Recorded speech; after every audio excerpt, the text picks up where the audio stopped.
Hello friends, எல்லாருக்கும் வணக்கம். இந்த வருஷ பொங்கலுக்கு நிறைய படங்கள் ரிலீஸ் ஆயிருக்கு. அதுலயும் முக்கியமா அயலான் மற்றும் கேப்டன் மில்லர் சொல்லலாம். இந்த ரெண்டு படங்களுமே பயங்கர எக்ஸ்பெக்டேஷன்ல இருக்குது. இந்த ரெண்டு படத்தையுமே பார்த்துட்டேன். முதல்ல இந்த வீடியோல அயலான் படத்தோட ரிவ்யூ பார்க்கலாம். அயலான் இந்த படம் எப்படி இருக்கு, தியேட்டர்ல போய் பார்க்கிறதுக்கான ஒர்த்தான படமா, யாரெல்லாம் பார்க்கலாம், யாரெல்லாம் பார்க்க கூடாது, அப்புறம் இந்த படத்தோடைய பிளஸ் என்ன மைனஸ் என்ன அப்படிங்கிற ஒவ்வொரு விஷயத்தையுமே பார்க்கலாம். சரி வாங்க வீடியோக்குள்ள போகலாம்.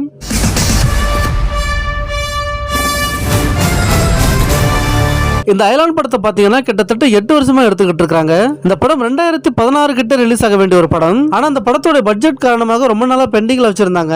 ஒரு வழியா அந்த பிரச்சனையெல்லாம் தாண்டி படத்தை எடுத்து முடிச்சிட்டாங்க.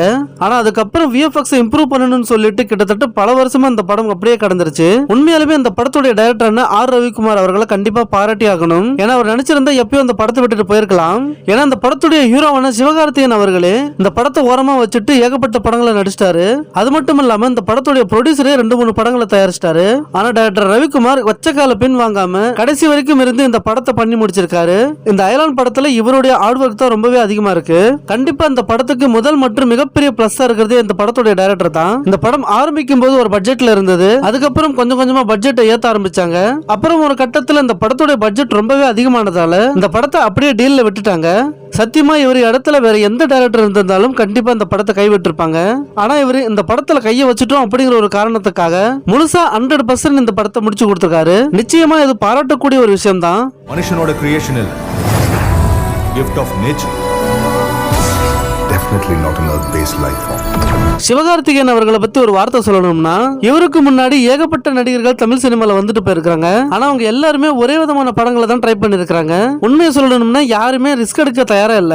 ஆனாரப்பட்ட தளபதி விஜயே பாத்தீங்கன்னா இப்பதான் புது புது படங்களை ட்ரை பண்ணிட்டு இருக்காரு. ஆனா சினிமாவுக்கு வெறும் குறுகிய காலகட்டத்திலேயே வெவ்வேறு விதமான கதைக்காலங்களையும் வித்தியாசமான படங்களையும் கொடுத்துட்டாரு சிவகார்த்திகேயன். அந்த விதத்துல சிவகார்த்திகேயனை கண்டிப்பா பாராட்டலாம். இவருடைய படங்கள்லாம் பாத்தீங்கன்னா ரெமோ, வேலைக்காரன், டாக்டர், மாவீரன், இப்போ இந்த அயலான், படத்துக்கு படம் தன்னை இம்ப்ரூவ் பண்ணிட்டு இருக்காரு சிவகார்த்திகேயன். ஒவ்வொரு படத்தையுமே ஒவ்வொரு விதமா எடுத்துக்கிட்டு இருக்காரு. நடுவுல கொஞ்சம் சூரமொக்கையான படங்கள்லாம் கொடுத்துக்கிட்டு இருந்தாரு.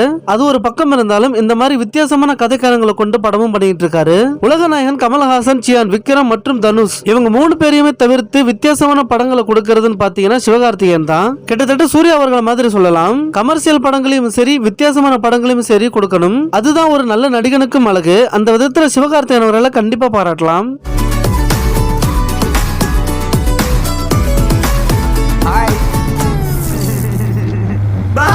இந்த படத்துடைய மிகப்பெரிய பிளஸ்னு பாத்தீங்கன்னா படத்துடைய CGI தான். டீசரும் ட்ரைலரும் பார்க்கும்போது சத்தியமா அந்த அளவுக்கு எதிர்பார்க்கல. ஆனா தியேட்டர்ல படமா பார்க்கிறதுக்கு ரொம்பவே அழகா இருந்தது. தமிழ் சினிமாலையும் இந்த அளவுக்கு படம் பண்ண முடியுமா அப்படிங்கறது டவுட் தான். அதை ப்ரூவ் பண்ணிருக்காங்க இந்த படத்தோட டீம். அதுவும் இந்த பட்ஜெட்ல. இந்த படத்தோட பட்ஜெட்னு பாத்தீங்கன்னா ஒரு 100 கோடி ரூபாய் கிட்ட தான். இந்த அளவுக்கு கம்மி பட்ஜெட்லயுமே உலகத்தரம் வாய்ந்த CGI ஒர்க் கொடுத்திருக்காங்க இந்த படத்தோட டீம். அதுவும் இந்த படத்தோட டைரக்டர் ஆர் ரவிக்குமார் அவர்களுக்கு இருக்கிற பட்ஜெட்டுக்கு கரெக்டா ஏத்தபடி படம் கொடுத்திருக்காரு. ஒருவேளை இந்த மாதிரி படத்தை ராஜமௌலி எடுத்திருந்தாருன்னா கண்டிப்பா இந்த படத்தோட பட்ஜெட் 700 கோடி வரை கிட்டயாவது போயிருக்கும். அதிக பட்ஜெட்டை போட்டு தான் நல்ல படம் எடுக்கணும்னு அவசியம் இல்ல. சரியான பிளானிங்கும் கடுமையான ஹார்ட் ஒர்க் இருந்தாலே போதும். எந்த ஒரு விஷயமே போதும் படத்தை நல்லா தரமா கொடுக்கிறதுக்கு. படத்தோட VFX எல்லாம் பாத்தீங்கன்னா வெளிநாட்டு கம்பெனி தான் ஏதோ கிராபிக்ஸ் பண்ணிருக்காங்கன்னு நினைச்சேன். ஆனா நம்ம ஊருக்காரங்க தான் படத்துக்கு VFX பண்ணிருக்காங்க. கண்டிப்பா அந்த படத்தோட டெக்னிக்கல் டீமை பாராட்டி ஆகணும். இந்த படம் எந்த அவார்டு வாங்குதோ இல்லையோ கண்டிப்பா VFX மற்றும் கிராபிக்ஸ்க்காக வாங்கும். அந்த அளவுக்கு படத்துல ஒர்க் பண்ணிருக்காங்க. இந்த அயலான் படத்தை முழுசா எடுத்து முடிக்கிறதுக்கு கிட்டத்தட்ட 8 வருஷத்துக்கு மேல ஆயிடுச்சு. எந்த அளவுக்கு இந்த படத்துக்கு டிலே பண்ணாங்களோ அந்த அளவுக்கு நல்ல வர்த்தான படமா கொடுத்திருக்காங்க இந்த படத்தோட team. It's an alien. Yeah, I'm a king. படத்தோட பிளஸ் பாயிண்ட் எல்லாம் பார்த்துட்டோம். இப்போ ஒரு சில நெகட்டிவ் விஷயங்களை பார்த்தரலாம். நெகட்டிவான விஷயங்களை சொன்னா நம்புவீங்களோ நம்ப மாட்டீங்களோ, ஆனா கண்டிப்பா இதுதான் உண்மை. இந்த படத்தோட முதல் நெகட்டிவ் விஷயமே இந்த படத்தோட மியூசிக் தான். ஏஆர் ரஹ்மான் அவர்களை பாத்தீங்கன்னா இந்த படத்துக்கு அந்த அளவுக்கு சரியான ஒரு இம்பாக்டிவான மியூசிக் போடல. பேக்ரவுண்ட் ஸ்கோர் பரவாயில்லனாலும் இந்த படத்தோட சாங்ஸ் ரொம்பவே மோசமா இருந்தது. கேட்டு வைப் ஆகிற அளவுக்கு இந்த படத்துல அந்த அளவுக்கு சாங்ஸ் எல்லாம் இல்ல. எந்த ஒரு விஷயம் இந்த படத்துக்கு ரொம்பவே டிராபேக்கா இருந்தது. ஏஆர் ரஹ்மான் அவர்களுடைய மியூசிக்கை குறை சொல்ற அளவுக்கு அந்த அளவுக்கு நம்மளுக்கு தகுதி இல்லைனாலும் சாங்ஸ் எல்லாம் சுத்தமா நல்லாவே இல்லைன்னு சொல்ல வரல, ஓரளவுக்கு நல்லாவாது இருந்திருக்கலாம்னு தான் சொல்ல வரேன். ஏன்னா இந்த படம் முதல் தடவை தமிழ் சினிமால இப்படிப்பட்ட ஒரு படமா எடுக்கிறாங்க, அதுவும் சிவகார்த்திகேயன் அவர்கள் எடுக்கிறாரு ரொம்பவே ரிஸ்க் எடுத்து. சோ அந்த வகையிலாவது இந்த படத்துக்கு நல்ல ஒரு மியூசிக் கொடுத்திருக்கலாம். ரொம்பவே சீரியஸான சீன்ஸ்ல இந்த படத்துல இருக்கு. அந்த இடத்துல பேக்ரவுண்ட் ஸ்கோர் நல்லாவே கொடுத்திருந்தாலும் ஆனா அந்த அளவுக்கு ஒரு இம்பாக்ட கிரியேட் பண்ணல. இந்த மாதிரி ஏகப்பட்ட சீன்ல இந்த படத்தோட பேக்ரவுண்ட் ஸ்கோர் சுத்தமா ஒட்டவே இல்ல. கண்டிப்பா இந்த விஷயம் இந்த படத்துக்கு ஒரு மிகப்பெரிய மைனஸ் பாயிண்டா இருக்கு.